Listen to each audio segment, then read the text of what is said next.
해서 우울 장애와 간호 시작하도록 하겠습니다. 자, 다음 페이지 한번 보시면요. 여러분 챕터 우리 위에 보라색 박스 있죠? 박스 한번 읽어보시고 그 위에서 하나, 둘, 셋, 네 번째, 하나, 둘, 다섯 번째쯤에 보면 주요 우울 장애가 발생할 수 있는 질환이 나와 있어요. 자, 외상후스트레스, PTSD, 그 다음에 공황장애, 범불안장애와 같은 불안장애 및 알코올 사용장애, 신체화 장애 이런 것들과 같은 이환율을 보인다. 이거는 동반 이환율, 그러니까 이런 질환이 있으면 우울증이 생길 우울병으로 갈 확률이 많다라는 겁니다. 그래서 우리 지난번에 했을 때도 전환장애나 신체장애가 생기니까 이게 낫지가 않잖아요. 해석은 안 되는데 계속 아프니까 몸이 아프니까 계속 그렇게 되다 결국 우울감을 호소하게 된다라고 했죠. 그래서 이런 거와 같이 이완, 동반 이완율을 많이 보이는 질환이다. 이거 한번 보시고요. 자, 원인은 첫 번째 줄에 아직 명확하게 밝혀진 바가 없습니다.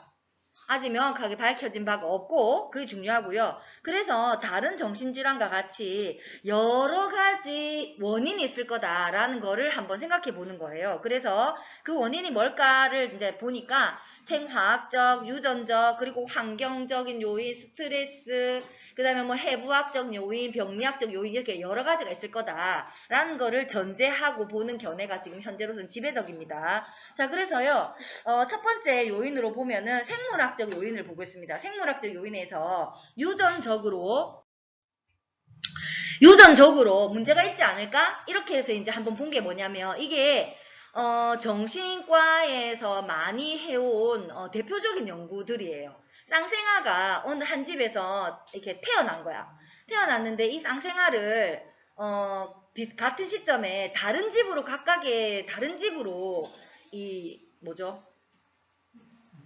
입양, 입양을 보낸 거예요. 다른 집으로 입양을 보냈는데 한참 뒤에 보니까 이제 연구를 한 거죠. 한참 뒤에 보니까 코호트 연구 결과 A라는 곳에 입양된 아이가 우울병이 발병을 했다. 그러면은 B라는 곳에 입양된 이 쌍둥이가 있는데 걔는 어떻지? 이렇게 해서 보니까 일란성 쌍생아인 경우에는 50%가 같은 질환을 가지더라는 거죠.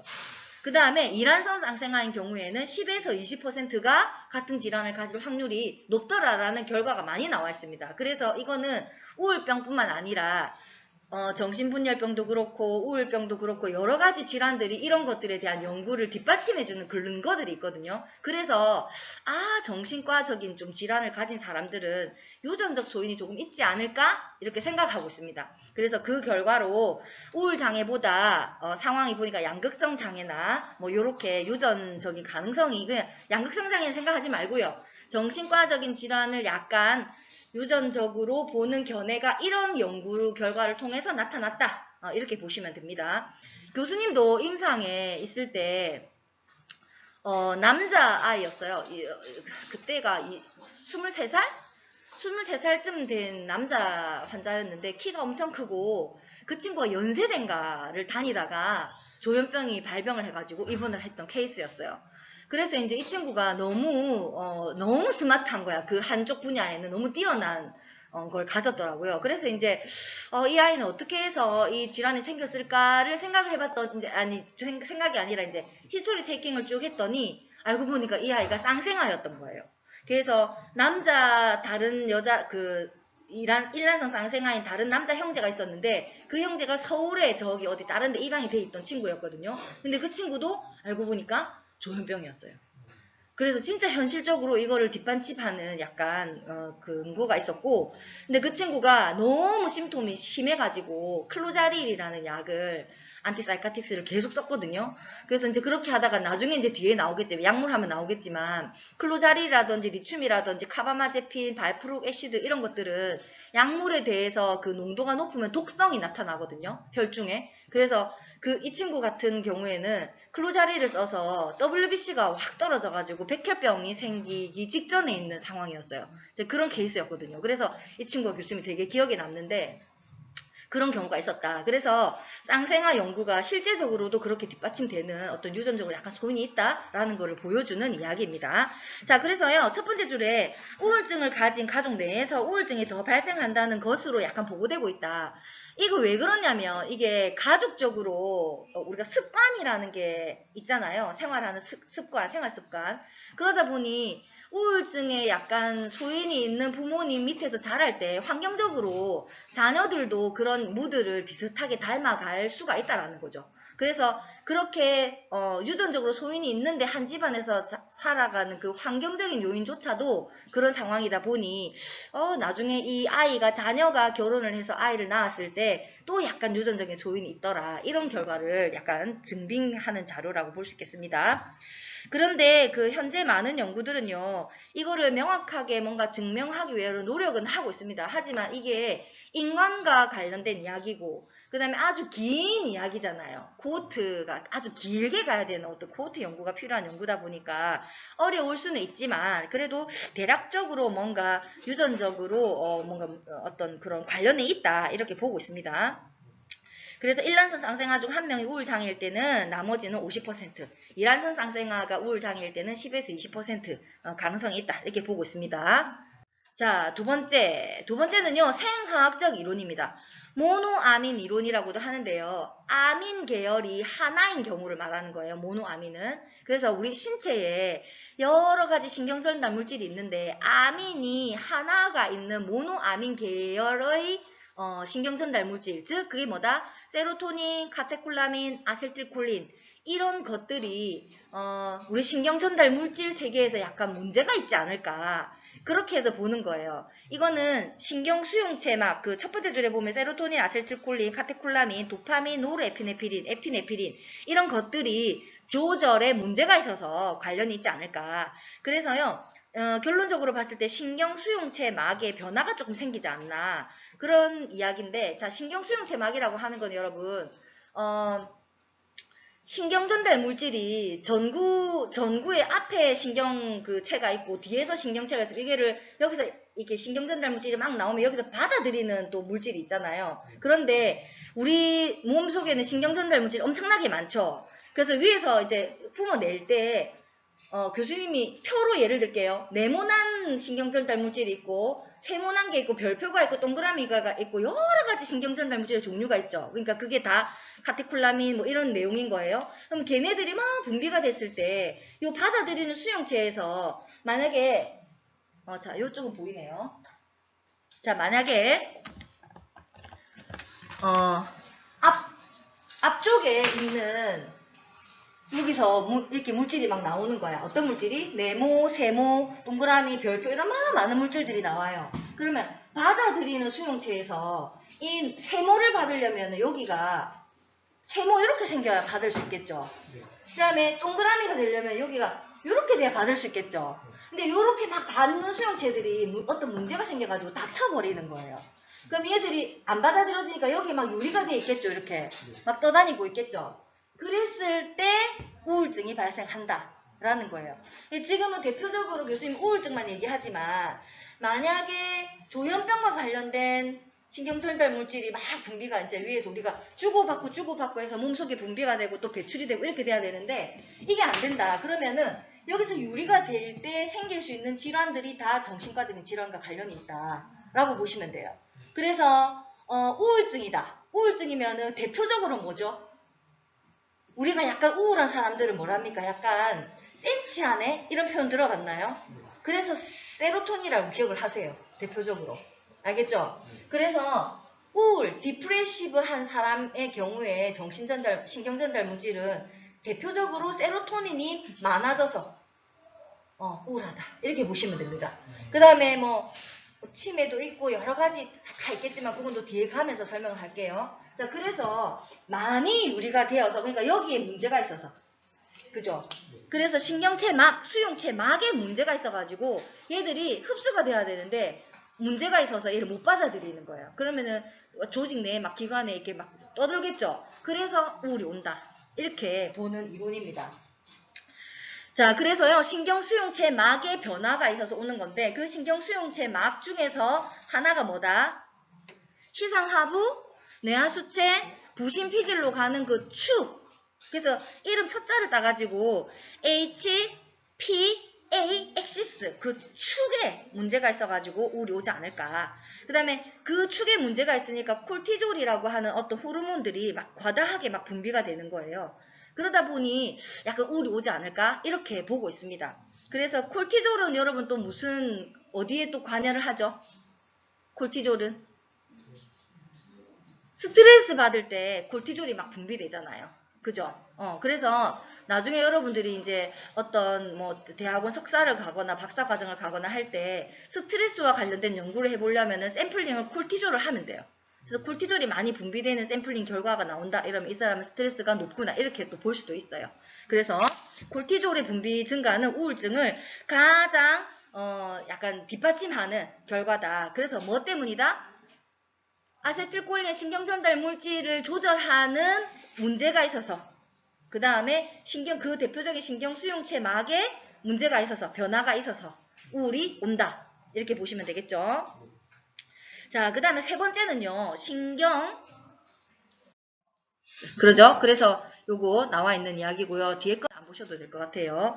자, 그림이 나와 있는데 그림은 오른쪽 교과서에 있어요. 요거를 여러분 한번 좀 꼼꼼히 읽어보시면 돼요. 교수님 방금 신경전달 물질이 어떤 역할을 하고 이게 주고받고 하는 시스템에 어떤 문제가 있을 때 유리가 되면 많아졌을 때 문제가 되고 생각보다 유리가 좀 돼야 되는데 너무 많이 재흡수가 일어나도 이제 그게 이제 부족하게 되니까 또 문제가 발생을 하는 거거든요. 근데 우울은 신경전달 물질을 받아들이고자 하는 그 신경수용체 막에 문제가 있어서 너무 많이 유리가 됐을 때 우울이 온다. 알겠죠? 네. 그렇게 보시면 됩니다. 자, 그러면은 세 번째로는 신경해부학적으로는 또 어떤 문제가 있을까? 이것 또한 마찬가지. 림빅 시스템, 변연계, 그 다음에 바잘 강그리아, 기저핵 및 시상하부, 그래서 하이포살라무스라고 하는 변연계, 기저핵, 시상하부라고 하는 요 세 개의 문제가 있을 때, 연결하는 회로가 이상이 있을 때 우울이 온다 이렇게 봅니다. 그래서 시상하부라고 하는 거는 우리가 어떤 기능을 하냐면 수면욕, 식욕, 성욕의 저하 및 내분기, 면역계의 생물학적 변화를 일으키고자 하는 그 기능을 하는 거잖아요. 그런데 이것에 문제가 있을 때, 예를 들어서 다치거나, 그죠? 뭐 시상하부에 손상이 있거나 이랬을 때 우울증에 유발하지 않을까 이렇게 보는 겁니다.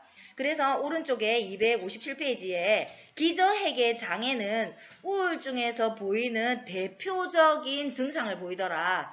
그래서 기저핵에 문제가 있다, 손상이 왔다 이럴 때는 우울증 환자분들은 약간 구부정한 자세, 대표적으로 약간 그런 게 있잖아요. 우울한 표정, 그죠? 그 다음에 감정의 어떤 표현이 계속 슬픈 얼굴 이런 것들을 보이잖아요. 그래서 구부정한 자세, 운동지연, 그리고 미세한 인지기능 손상과 같은 소견을 보이는 것이 특징이다. 그래서 기저핵 이런 게 문제가 있더라라는 거죠. 자, 그 슈도 디멘치아라고 하는 나중에 이제 디멘치아 할 때 나오는데요. 슈도 디멘치아는 뭐를 슈도 디멘치아라고 할까요? 디프레시브 페이션트를 슈도 디멘치아로 우리가 헷갈려 하기도 합니다. 왜냐하면 인지기능 저하가 같이 오기 때문이에요. 그래서 우울증은 약간 미세한 인지기능 손상이 있다고 했죠. 나중에 디멘치아 환자를 보면은 인지기능에 손상이 있거든요.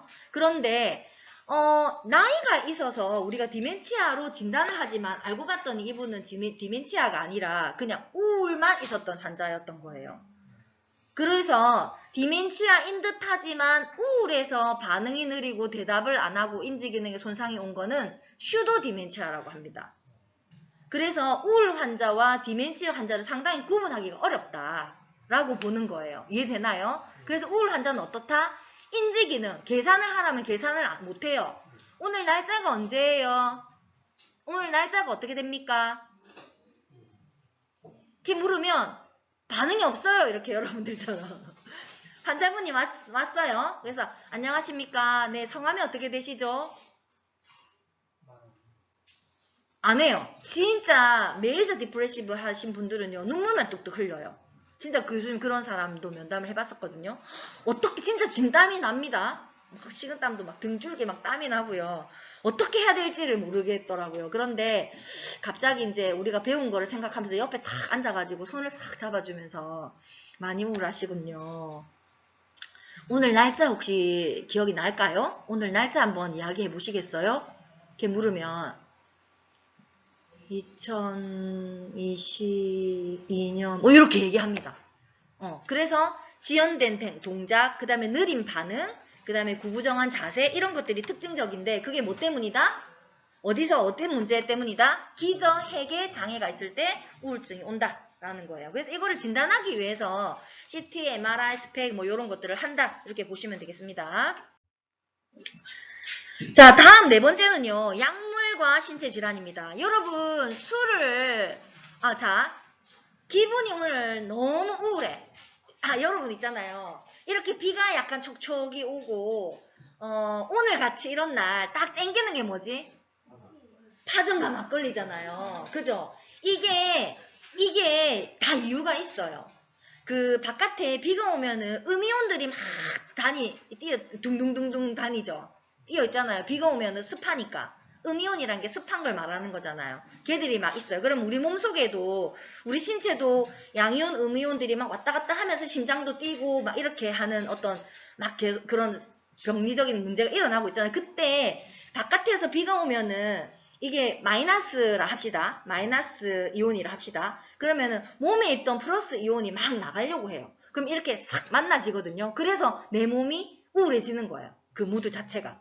그래서 이게 다 관련이 있거든요. 자, 그런데 오늘 너무 기분이 너무너무 우울하고 여자친구랑 남자친구랑 헤어져가지고 에이씨 집에 가서 술이나 한잔 해야겠다. 보통 그렇게 생각하죠. 그럼 물론 안 하는 사람도 있지만 집에 가서 술을 한잔 했어요. 그러면 기분이 나아져요? 더 우울해져요? 더 우울해지지 않아요? 통상적으로 내가 슬퍼서 기분이 좋아지려고 술을 먹는데 좋아지지 않아요. 그 우울했던 그래서요 여러분 우리가 인지에서 있는 이렇게 약간 정상적인 우리 이성의 상태는 어디 막 내가 남자친구랑 헤어졌다고 이렇게 수업하다 갑자기 이렇게 울 수는 없잖아요. 그래서 이 이성이 우울하고자 하는 감정, 무드 또는 어떤 여러 가지 욕구들을 누르고 있거든요. 이성이 누르고 있는데 술을 한 잔 먹으면 이 누르고 있는 이 욕구를 눌러버려요. 눌러버리기 때문에 내 슬픈 감정이 어떻게? 더 북받쳐 올라요.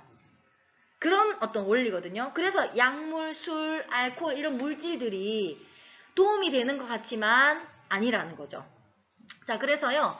약물과 신체 질환과 관련이 있다. 그런데 약물 중에서 대표적으로 항고혈압제인 알파2 아고니스트에 해당이 되는 레세르핀이라고 하는 약물과 암페타민, 바비츄레이트, 코카인, 알코올과 같은 이런 물질들은 우울증을 유발하는 것으로 증명이 되어 있습니다. 그래서 또한 우울증은 우리가 지금 코로나 때문에 그죠? 너무너무 우울하잖아요. 막 밖에도 못 나가고 친구도 못 만나게 하고 뭐 나가면 뭐 확진자 된다 하고 뭐 내가 확진돼도 뭐 남한테 피해를 주지 마라 나가지 말라 하고 하니까 어때요? 그래서 지금 나온 말이 신조어가 뭡니까? 코로나 블루라는 말이 나올 정도잖아요. 그죠? 그래서 블루는 우울감을 뜻하니까 그래서 이런 바이러스와 감염 그죠? 내가 질병에 걸려서 아파. 그 다음에 또 어때요? 영양결핍 상태가 돼가지고 힘이 없겠죠?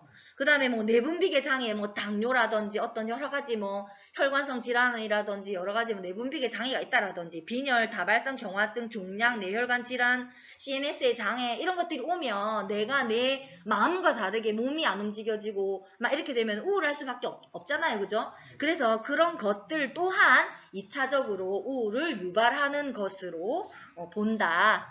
그래서 이런 것들도 우울을 유발하는 네 번째 원인에 들어간다. 이렇게 보시면 되겠어요.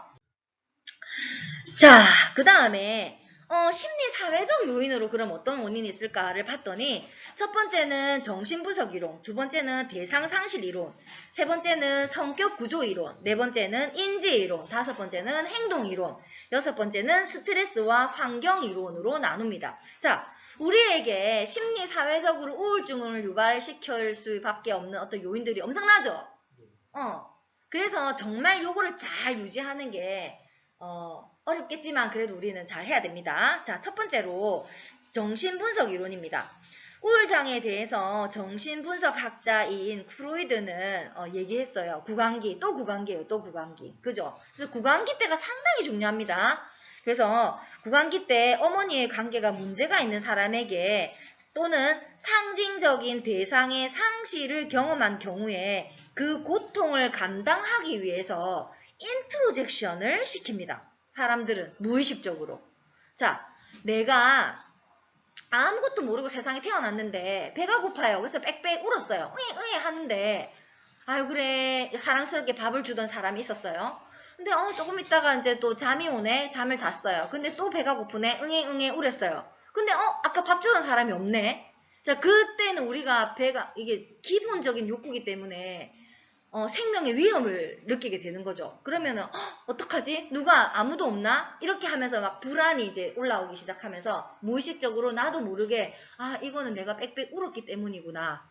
내 탓을 한다고요. 그게 뭡니까? 함입, 인트로젝션, 내재화. 제일 처음에 배웠던 거. 내가 빽빽 울지 않아야 되겠다. 조금만 있으면 누가 와서 밥을 주겠지 하고 참았어요. 참아봤더니 온다 안 온다? 오는 경우는 긍정적인 경험이고요. 안 오는 경우에는 뭐가 될까요? 이제는 그때부터 이유를 알 수 없는 거야. 자기는 내가 울었기 때문이라고 생각하고 내재화를 했는데 그것도 아닌 거야.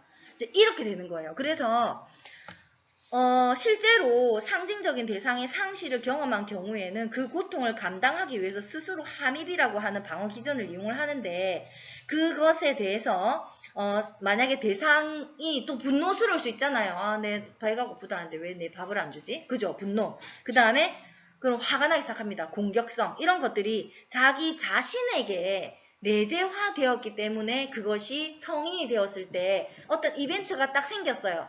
항상 삶은 기니까 그러다가 잘 자라났다. 예를 들어 내가 극복을 하고 뭐 누구에게 뭐 이렇게 가서 뭐 아까 뭐죠? 입양이 된다라든지 뭐 그렇게 해서 또 잘 자랐다?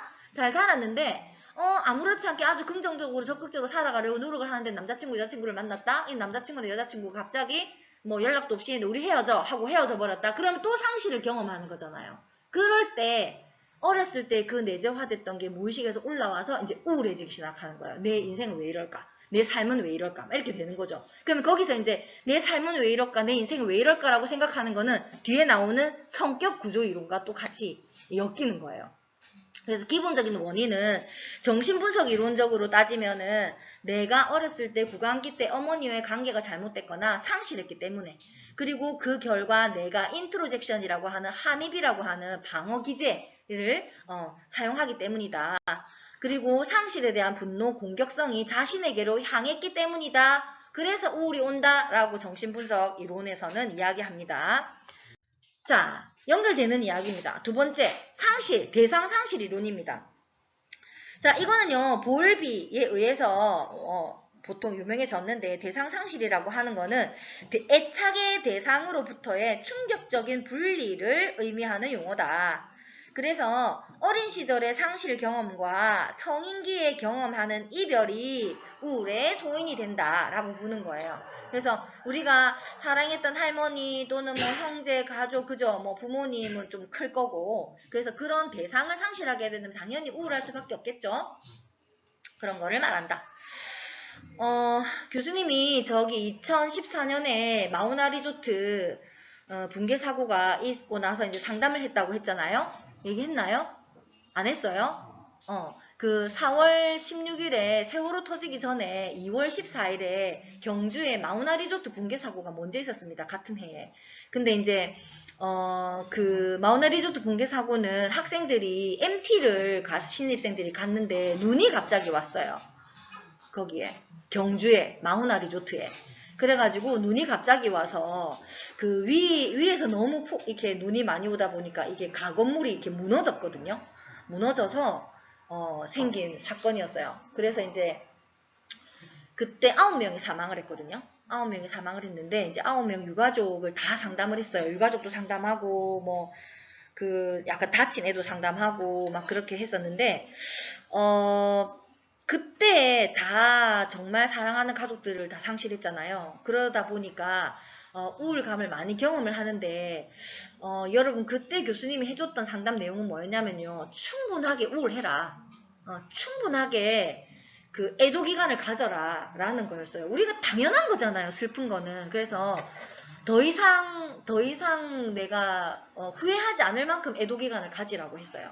그 중에 대표적인 엄마 한 분이 딸아이를 잃었는데 그 딸아이가 신입생이 아니고 2학년이었어요. 2학년인데 이 친구는 그 학과 활동을 하다가 총무였는데 그 신입생들한테 내가 가서 가이드 해줄 거라고 막 갔던 친구였어요. 그러면서 엄마 내 학교 갔다 올게요 하고 잘 다녀오겠습니다 하고 갔는데 이제 안 온 거죠. 밤에 이게 자막으로 소식을 전했던 상황이었거든요. 그래서 그 엄마와 그 딸아이가 너무 어태치먼트가 심했어요. 너무 심했어요.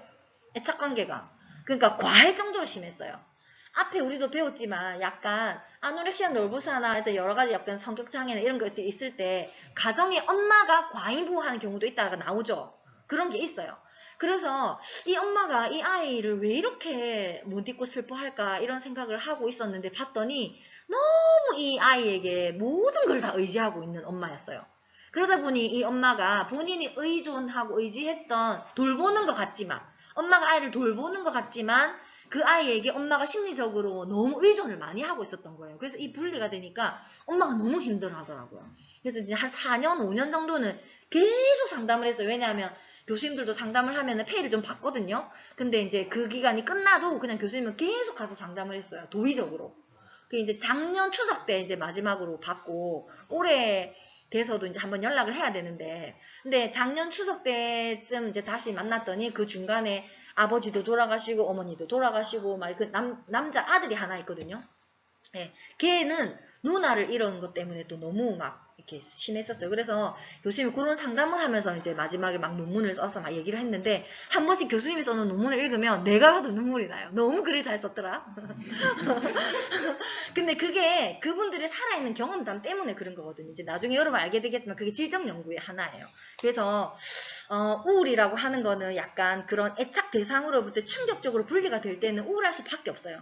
이제 그런 걸로 이론을 보는 게 뭐다? 대상 상실 이론입니다. 자, 그래서요, 이거는 어린 시절의 상실 경험과 성인기에 그 상실을 경험하는 어떤 것이 다르겠지만, 어쨌든 이거는 내가 아꼈던, 예를 들어서 여러분, 우리 강아지도 그렇고 반려묘도 그렇고 반려견도 그렇고 이런 것도 애착이잖아요. 그 다음에 여러분들이 아마 애착하는 뭔가 물건이 있을 수도 있어요. 뭐 곰돌이라든지 엄마 없을 때 나 이 아이 안고 잤던 친구라든지 이런 게 있거든요. 근데 걔를 너무 지저분해가지고 버리자 이렇게 하면은 나이가 들었는데도 못 버리는 경우 되게 많다. 여러분 그렇지 않아요? 베개라든지 뭐 이런 게 있거든요. 그래서 그런 것들을 잘 떠나보내는 것도 필요한데 그러지 못하는 경우에 우울이 발생을 하더라라는 겁니다. 자, 그래서요, 그 밑에 성인기의 우울은 자존감이 상실되었을 때 조금 발생을 하더라라는 주장도 있기도 합니다. 그 밑에 자기 자신 혹은 자신에게 중요하게 여겨지는 대상, 사랑하는 사람, 외모, 명예, 돈, 건강 등을 상실하게 되거나 파산을 당했어, 내가 하루아침에. 그러면 어떻게 우울할 수밖에 없죠? 그 다음에 파산을 당해서 내가 친구들한테 뒤에 또 나오는데 이건 뒤에 얘기할까요? 자, 그래서요. 그런 것들을 상실하게 됐을 때 또는 혹은 자신이 그 기대 이상의 어떤 것을 충족시키지 못했거나 그 대상이 더 이상 자기 자신을 존중해주지 않는다라는 것을 경험할 때 우리는 우울이 발생한다. 라고 보고 있습니다. 자, 다음은 성격 구조 이론입니다.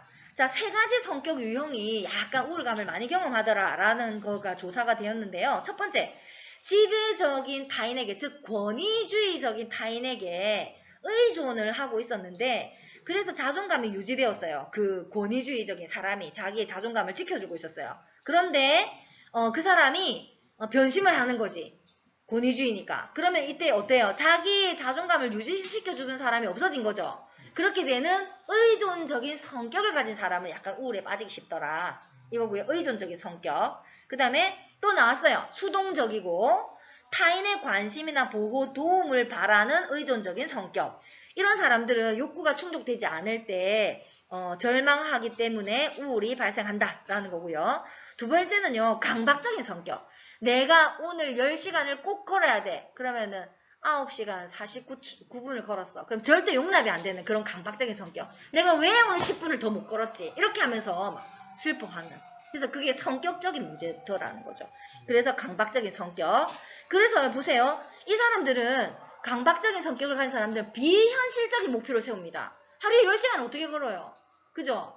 그렇게 하루에 10시간 걸어야지 해놓고 오늘 8시간 비가 와서 못 걸었네? 8시간밖에 못 걸었네? 했을 때 그 자기가 세운 비현실적인 목표 때문에 그걸 못 이루면 약간 우울해지더라 라는 거고요.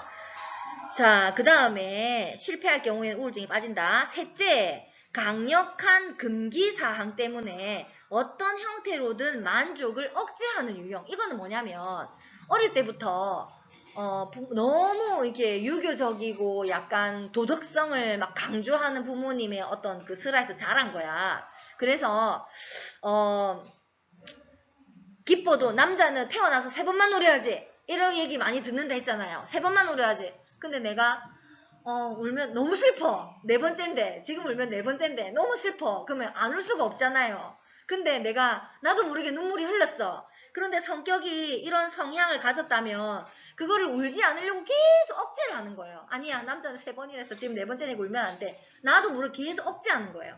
그래서 어렸을 때부터 자라왔던 환경이 너무 금기되는 사항을 강조하는 약간 그런 분위기에서 자랐다. 그러면은 내가 기뻐도 남자가 어디 경망스럽게 웃고 그래 뭐 이렇게 하면은 웃고 싶은데도 웃지를 못하는 거야. 왜? 경망스러운 사람이 되면 안 되니까.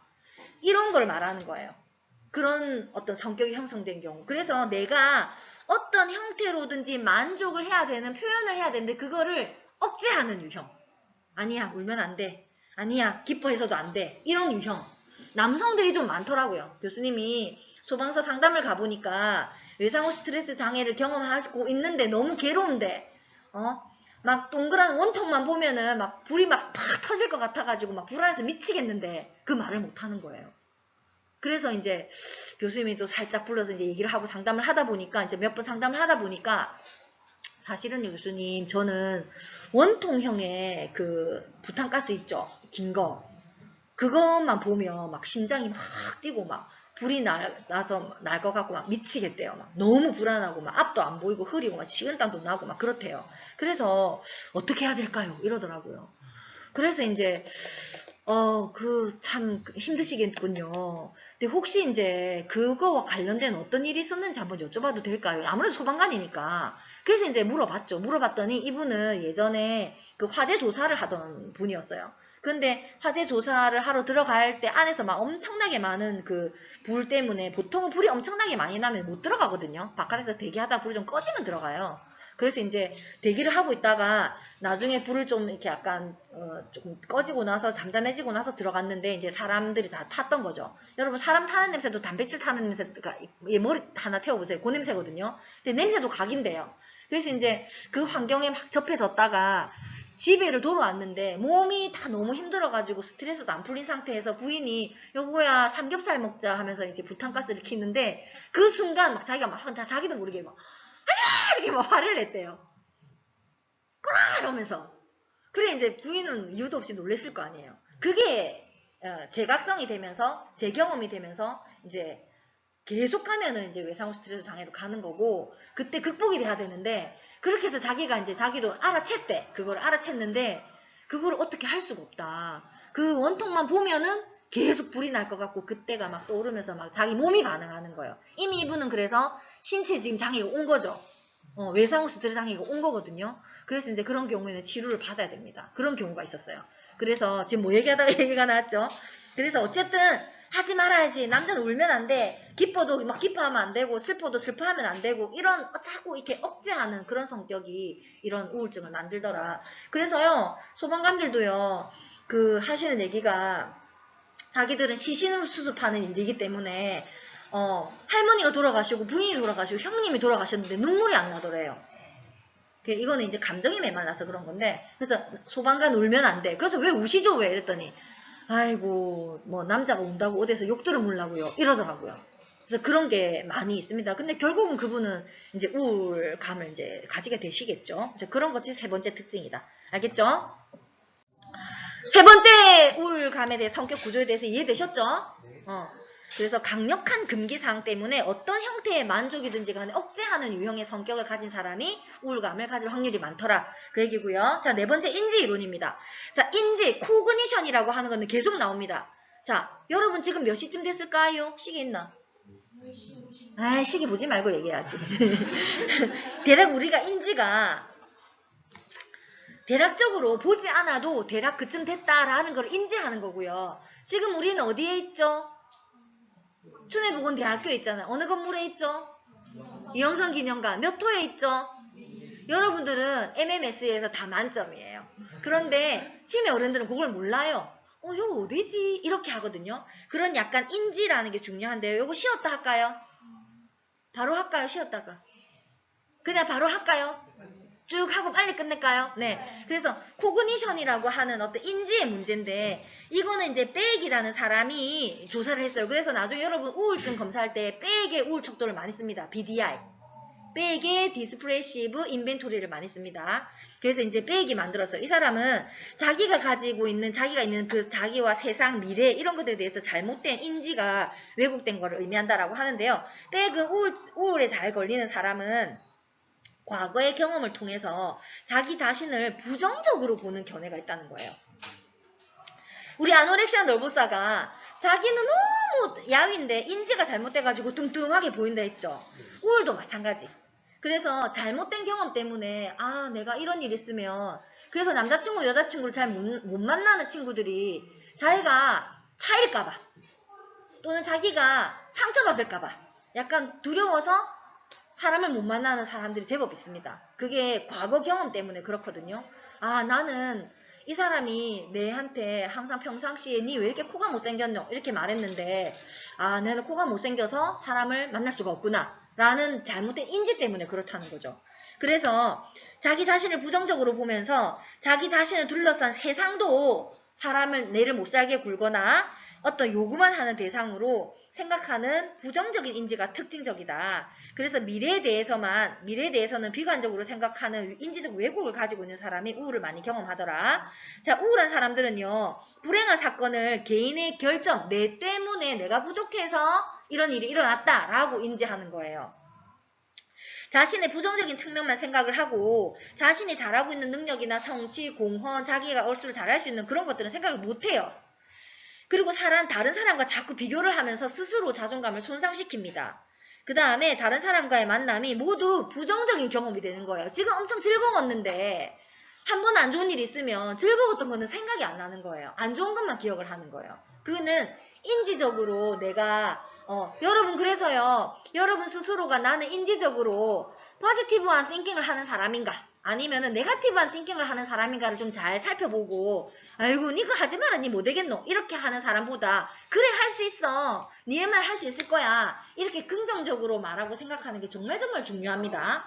그래서 인지 이론 때문에 그렇다라는 거죠.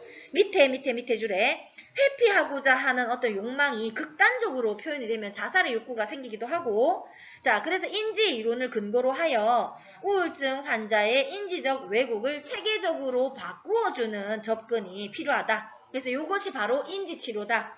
그래서요 정신과에서 제일 많이 쓰는 치료가 뭐다?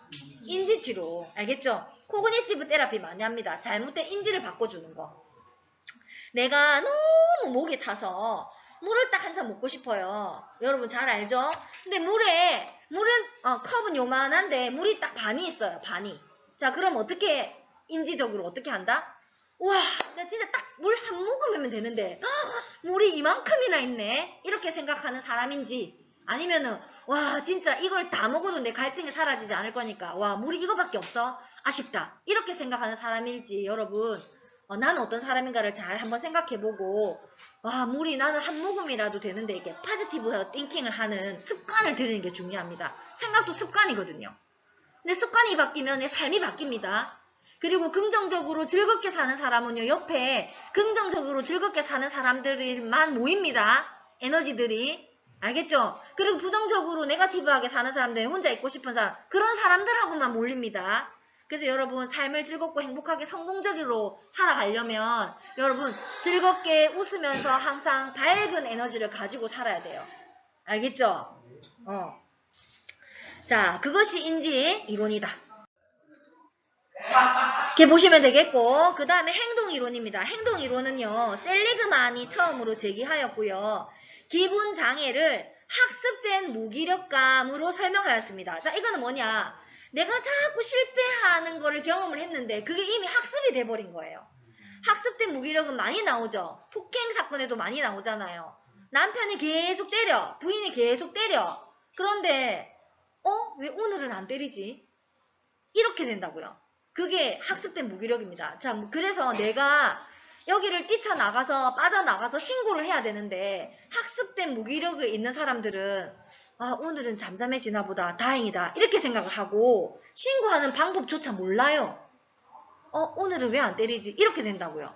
그래서 결론적으로는 파워든 힘이든 말이든 행동이든 표정이든 이렇게 강력한 뭔가를 있는 힘을 가지고 있는 사람이 그보다 조금 약자인 사람에게 막 이렇게 일방적으로 어떤 행위를 할 때 이 사람은 계속 학습된 무기력을 경험할 수밖에 없는 상황이 발생을 합니다. 환경적으로든 성격적으로든 인지적으로든 그죠? 그래서 그런 행동을 말할 때 그런 그를 경험할 때 우울이 경험된다라고 얘기하는 것이 셀리그만이다. 그래서 무력감을 아무도 자신을 도와주지 않을 것이라는 믿음을 가진 사람이라고 표현합니다. 너무 슬프지 않아요? 아무도 자신을 도와주지 않는데요.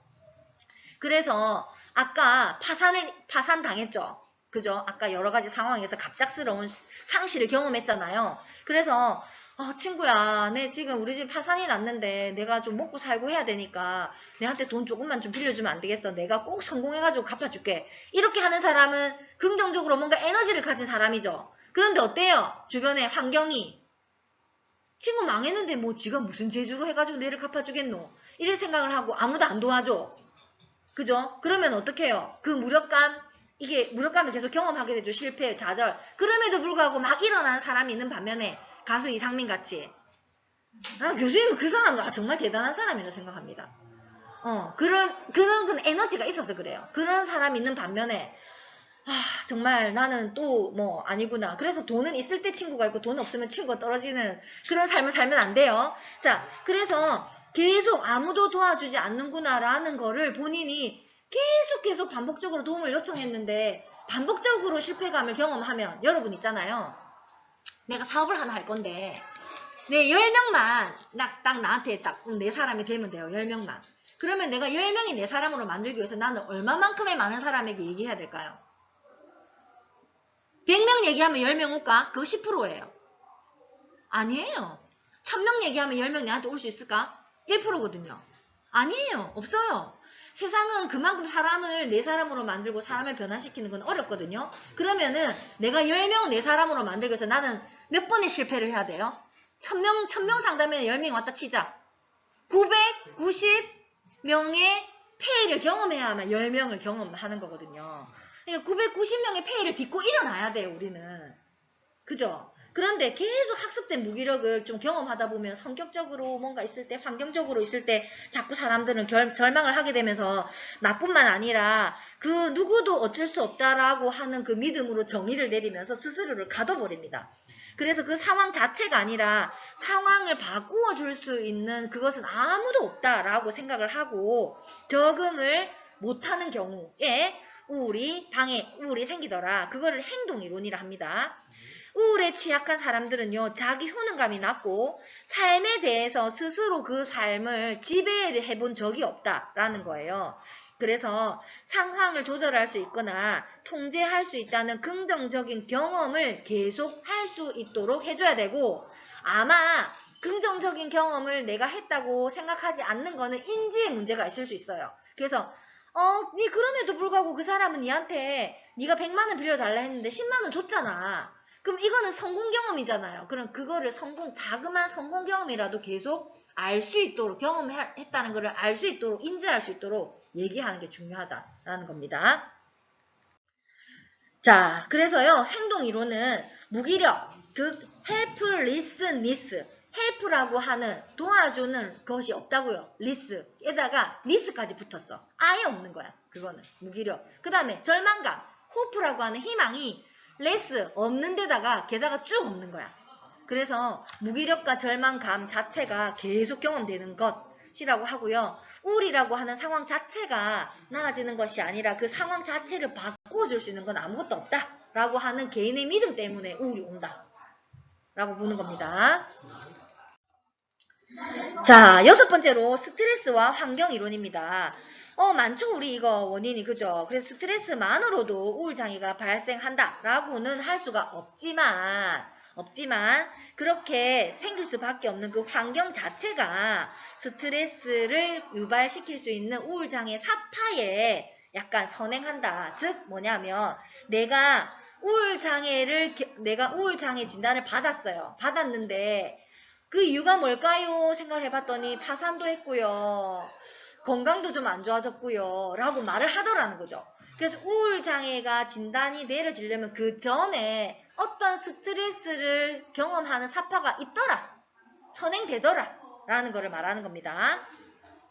그래서 그 선행되었던 스트레스 원이 뭔가를 봤더니 상실, 그죠? 주요 생활 사건, 뭐 파산, 뭐 이런, 그 다음에 명퇴와 같은 어떤 그런 거.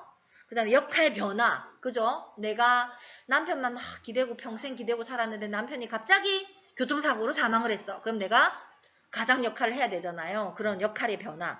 내가 아무것도 할 수 없는데, 나는 기술도 없고 배운 것도 없고, 그런데 갑자기 역할이 변화가 왔어. 그런 어떤 선행 사건들이 있더라. 그리고 그쵸? 그래서 그런 것들 중에 상실이 가장 크더라. 그래서 사랑하는 사람의 상실, 신체적 기능의 상실, 그죠? 지위의 상실, 자존감의 상실, 이런 것들이 다 포함됩니다. 그 밑에, 자, 전 6개월 동안, 그래서 우울증이 발생하기 전 6개월 동안 중요한 생활 사건을 3배 이상 경험을 하고 나면 꼭 6개월 뒤에 우울이 오더라. 라는 거고요. 생활 사건이란 자존감의 상실, 대인관계의 불화, 원치 않는 사건, 생활 양식의 붕괴, 이런 것들이 다 원인이 될 수 있고, 가장 흔한 유발 요인은 원치 않는 사건이더라. 내가 원치 않는데 파산, 내가 원치 않는데 남편의 사망, 그죠? 뭐 이런 것들, 원치 않는 사건이 가장 큰 우울증 발병 원인이더라. 그리고요, 어린 시절에 경험한 신체적, 육체적, 성적 학대는 여성에게 있어서 이후에 우울 증상을 발현시키는 가장 큰 원인이더라 라는 것으로 밝혀졌습니다. 자, 진단 볼게요. 진단. DSM-5 진단입니다. DSM-5. 자, 첫 번째는 MDD, 주요 우울장애입니다. 주요 우울장, Major Depressive Disorder. 두 번째는요, 지속성 우울장애입니다. Persistence, 지속적으로 우울이 된다. 2년. 그거는 나중에 나오지만 2년 이렇게 기억하시면 되고요. 파괴적 기분 조절 부전 장애는 우울한데 이거를 파괴적으로 표현하는 기분 부전 장애다. 이렇게 보시면 되겠고, 그 다음에 여성들 많죠. 골경전, 불쾌감 장애, 그 다음에 물질이나 약물로 인해서 유발된 우울 장애, 다른 의학적 상태로 인한 우울 장애, 달리 명시된 우울 장애와 달리 명시되지 않은 우울 장애, 이렇게 진단을 내린다. 자, 그래서 첫 번째 메이저 디프레시브 디소더입니다. 자, 메이저 디프레시브 디소더는요, 어떤 증상이 5가지 이상 있어야 되냐 하면, 다음 페이지에 13-2에 주요 우울장애 증상이 있습니다. 자, 주요 우울장애 증상은요, 보면은, 그래요. 거의 매일 대부분, 거의 일주일을 보거든요. 일주일 거의 매일 대부분 우울한 기분이 계속 있어요. 계속 눈물이 나요. 나도 모르게. 그 다음에 거의 매일 흥미나 즐거움이 상실돼요. 내가 아무것도 해도 즐겁지가 않아요. 거의 매일 체중 감소나, 그 다음에 어떤 내가 다이어트를 하려고 하지도 않았는데 체중 감소나, 아니면 갑자기 체중 증가가 있어요. 많이 먹지도 않는데 증가가 있어요. 그 다음에 거의 매일 잠을 못 자요. 또는 너무 많이 자요. 일어나기도 싫어 막. 귀찮고. 그 다음에 거의 매일 초조합니다. 전신 운동성 초조감을 경험하거나 내가 뭘 해야 될지 모르겠는 거야. 반응이 느려요. 이 사람이 뭐 질문했는데 뭐라고 대답해야 되지? 한참 느려지는 지연. 그래서 초조성이나 지연. 그 다음에 거의 매일 피로해요. 활력 상실. 그 다음에 무가치감이 계속되고 과도하게 내 때문이다라고 하는 죄책감을 가지는 경우. 그 다음에 사고력이나 집중력이 계속 떨어져요. 그래서 뭘 결정해야 될지 모르겠어요. 짜장면 먹어야 되나 짬뽕 먹어야 되나 계속 고민하는 거예요. 그런 거.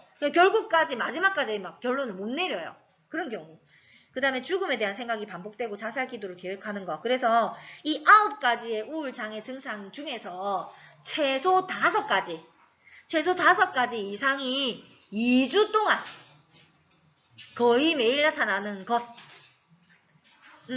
이거면은 메이저 디프레시브 디소더 MDD입니다. MDD. 알겠죠? 요 9가지 증상 중에서 5가지 이상이 2주 이상 지속되는 것. 그럴 때는 우리가 주요 우울장애로 진단 내린다. 다시 앞으로 돌아와서 그죠? 그래서 5가지 이상의 증상이 2주 이상 거의 매일 나타나고 그래서 여러분 우울증과 관련된 여러분 스케일을 보면은 최근 2주 동안 이렇게 돼 있어요. 잘 보시면 알겠지만 그래서 우울은 2주 정도만 보면 됩니다. 최근 2주. 그리고요 질병, 우울증이 발병되기 전에 비해서 기능이 많이 떨어져야 돼요. 그래서 우울 기분이나 즐거움 상실 또는 적어도 그 하나 이상의 증상으로 보일 때 우리는 우울증으로 메이저 디프레시브 디소더로 진단을 내리고 제일 밑에 이런 경우에는 현저한 고통과 장애를 초래한다 라고 보시면 되겠습니다. 자, 다음 페이지에 지속성 우울 장애입니다. 자, persistence. 디프레시브 디소더가 계속 지속되는 거예요. 그런데 무엇이 13-3 13-3에 해당되는 증상, 즉 한번 볼까요? 6가지. 식욕부진 또는 과식, 불면 또는 과수면, 에너지 감소 또는 피로, 낮은 자존감, 집중력 부족이나 우유부담, 절망감. 이런 6가지 증상 중에서 최소 2가지 이상이 2년 이상 지속되는 경우가 지속성 우울장애라고 진단을 내립니다. 그런데 아동과 청소년 같은 경우에는 1년 이상 지속될 때 진단을 내린다. 이렇게 보시면 되고요. 그 다음에 이 증상이 연속적으로 2년 이상 나타나거나 요거는 뭐죠? 없죠. 그래서 이거는 뭐냐면 2년 안에 2년이 지속이 돼야 퍼시스턴트잖아요. 그런데 그 2년 안에 이런 그 느낌이 안 들었던 것, 즉 정상적이었던 기간이 2개월을 넘지 않아도 진단을 내린다. 알겠죠? 그래서 좀 한 달 정도는 괜찮았던 것 같아요. 이렇게 하면 그거는 뭐다? PDD 들어간다고요. 괜찮았던 기간이 2개월을 넘지 않았기 때문에. 이해되나요? 그때는 다 PDD로 진단 내린다. 자 3번. 파괴적 기분 조절 곤란장애입니다. 기분 조절 부전장애입니다. 자, 이거는 반복적으로 심한 분노를 표출하는 행동을 나타내는 경우입니다. 그리고 주로 아동이나 청소년기에 나타나며 그 밑에 자기가 불쾌한 기분을 조절하지 못해서 분노 행동으로 표출하는 경우를 말하는 거예요. 그래서 DSM-5의 진단 기준은 표 13-4의 증상. 자, 13-4의 증상은 뭐다? 심한 분노 발작이 반복적으로 말이나 행동 등으로 나타나는 경우, 그 다음에 어떤 자극이 있었는데 그 자극이 있었던 유발 인자에 비해서 막 지나치게 막 이렇게 표현하는 경우, 이런 경우를 말하고요. 그 다음에 분노 발작이 일어날 때 발달 단계 수준에 부합되지 않은 경우. 얼마 전에 교수님이 그 금조기를 봤는데 남자아이가 엄마를 막 때리더라고요. 그래서 이제 엄마의 행동도 약간 문제는 많았는데 엄마가 이 아이를 제압을 하다 안 되니까 아빠랑 좀 떨어져 있는 것 같아요. 뭐 그까지는 잘 모르겠는데 그래서 엄마 네가 그러면 엄마한테 니라 하더라고요. 네가 아빠한테 용돈을 받지 마라 하면서 막 이렇게 네 용돈을 중단시킨다 이렇게 했더니 니도 아빠한테 돈 받지 마라 하면서 이렇게 말을 하더라고요. 그러면서 막 길 가다가 엄마랑 몸싸움을 붙어요. 그래서 그런 거는 그 나이 또래에 할 수 없는 행동이거든요. 그런 경우를 말하는 거예요. 그래서 분노 발작을 막 하는 게 그 나이 또래 발달 단계에서 볼 수 없는 행위, 엄청나게 큰 어떻게 과다한 행위를 하는 경우를 말하는 겁니다. 그 다음에 분노 발작은 일주일에 3회 이상 나타나는 경우고요. 그 다음에 분노 발작 중간중간에 감정은 예민하거나 분노 상태에 있고, 자, 이런 증상이 12개월 이상 나타나는 것, 하지만 그 안에 괜찮았던 기간이 3개월이 넘으면 안 되는 경우. 그 다음에 위의 증상 중에 이 아이가 보통은 보면은 집, 학교, 친구잖아요. 집, 학교, 친구. 그래서 그 중에서 2가지 이상의 상황에서 다 나타나는 경우. 집에서도 나타나고 친구에서도 나타나고 집에서도 나타나고 학교에서도 나타나고 이런 경우 2가지 이상에서 나타나는 경우. 그리고 최소 1가지 이상을 보일 때 너무 심한 행동을 보이는 경우. 이런 경우에는 파괴적 기분 조절 부전 장애로 진단을 내린다. 그런데 이 증상이 1년 이상 지속되는 경우를 말하는 거예요. 그래서 적어도 이거를 진단 내릴 때 집, 학교, 또래 집단에서 2군데 이상에서 나타날 때는 다 이렇게 진단 내립니다. 2군데 이상에서 다 이런 행동을 보인다. 친구가요, 갑자기 막 욕을 하고 갑자기 화를 냈어요. 친구들이 그렇게 얘기한다든지. 그래서 그 딱 조사를 했을 때 2군데 이상에서 갑자기 나타났을 경우에는 파괴적 기분 조절 부전 장애로 진단을 내리는데요. 중요한 거는 6세 이전에 이런 행위를 보인다라고 하면 진단 내리진 않습니다. 6세 이전. 그 다음에 18세 이후에 이런 행동을 보인다고 해서도 진단 내리지 않습니다. 18세 이상이 되면은 파괴적 기분 조절 부전 장애로 내리지 않고 성격 장애로 진단을 내립니다. 알겠죠? 자, 4번 월경 전 불쾌 장애 Premenstrual Dysphoric Disorder 유포릭하지 않은 디스포릭 불쾌감 장애인 거죠. 자, 월경 시작 1주 전에 다음 증상이 적어도 5가지 이상 나타나는 경우를 진단 내리는데요. 이것은 대부분 월경 주기 내에 있어야 됩니다. 그리고 학교, 직장, 사회적 활동, 대인관계에서 임상적으로 현저한 고통과 장애를 초래해야 진단 내릴 수 있습니다. 그 다음 밑에 물질 또는 다른 의학적 상황과 다르게 그런 것 때문에 아픈 게 아닌 거여야 된다라는 거죠. 그래서 운리, 월경 시기와 맞아떨어졌을 때 이런 경험을 하면 월경 전 불쾌감 장애로 진단을 내리는데 자, 13-5의 월경 전 불쾌감 장애의 증상이 A가 있고 B가 있죠. 자, 그래서 A를 보면 뚜렷한 정서적인 불안정 장애. 예를 들어서 막 울었다가 막 웃었다가 막 이렇게 한다든지 아니면 나도 모르게 막 헤어나올 수 없이 너무 슬프다든지 뭐 이런 거. 그 다음에 과민하게 반응하는 거. 그죠? 그 다음에 별거 아닌데 뭐 이렇게 하면 여자들 많이 갑자기 그러거든요. 그러면은 좀 주의해야 되죠. 그 다음에 갑작스러운 우울 감정, 그 다음에 절망감, 자기 비하적인 생각, 뚜렷한 불안, 긴장, 흥분해서 안절부절 못하는 상태, 즉 A라고 하는 이 중에서 한 가지 이상. 자, 그 다음에 B는요. 주요 활동인 직업, 학교, 친구, 취미라고 하는 어떤 여러 가지 주요 활동에서 흥미가 떨어져요. 그리고 너무 졸려.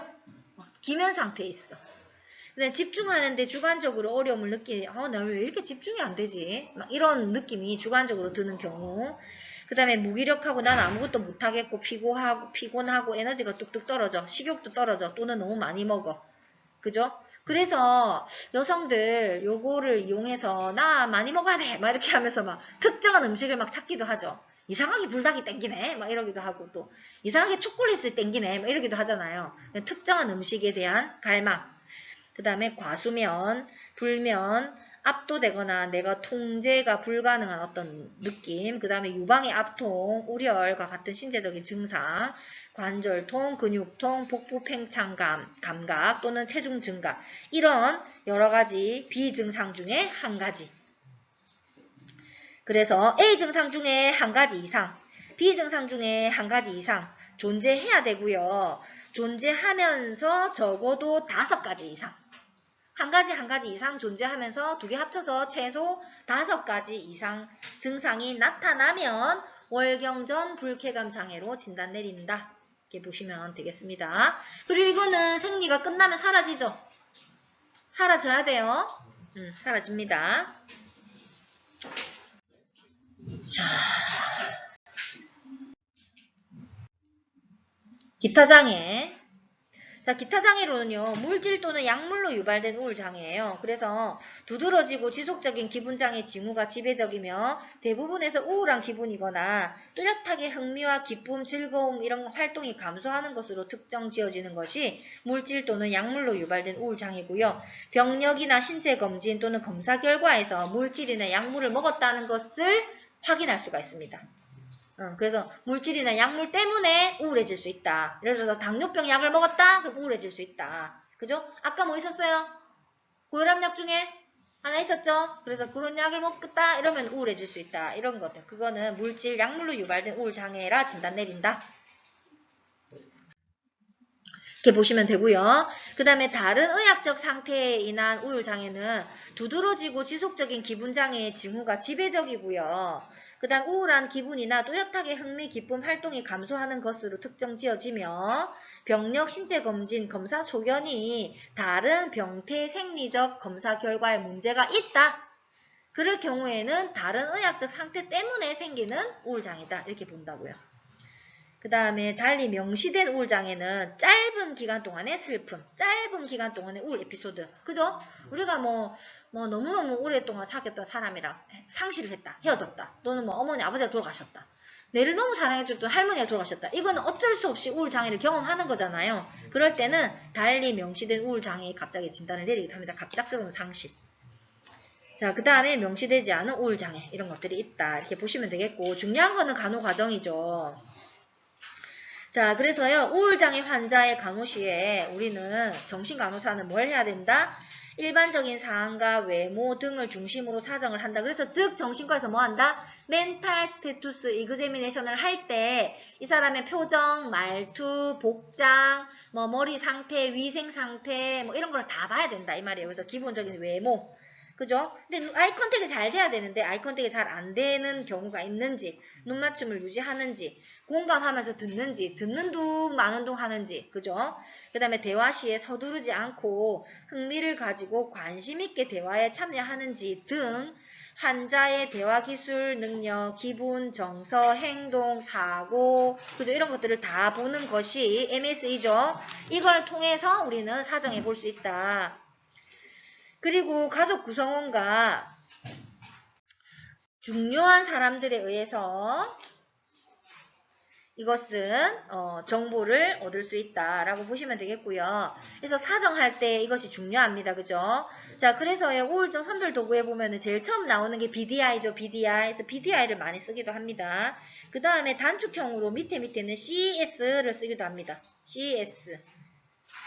그래서 요게 CES는 좀 약간 표준화 돼가지고요. CSI라 해가지고 인벤토리가 붙어 있는 거죠. 그래서 CES를 쓰기도 하고요. 유흥 거 쓰기도 하고 그래서 BDI 많이 씁니다.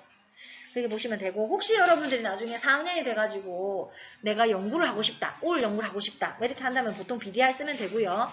대상이 노인이다. 이러면은 노인형 단축 디프레시브 스케일이 있어요. 노인형. 그래서 그건 노인형 쓰면 돼요. 나머지는 성인, 18세 이상 되는 성인들은 거의 BDI 많이 씁니다. 그렇게 보시면 됩니다. 자, 우울감을 가지고 있는 그 환자분들, 대상자들의 외모를 보면 보세요. 접근하기가 어렵다. 교수님 얘기했잖아요. 왔는데 눈물만 뚝뚝뚝 흘리고 있어요. 어떻게 해야 될지를 모르겠더라고요. 그래서 접근하기가 어렵다. 이것이 특징이고 아이 컨택, 눈 맞춤을 피하고요. 외모에 무관심합니다. 씻고 싶지도 않아. 그죠?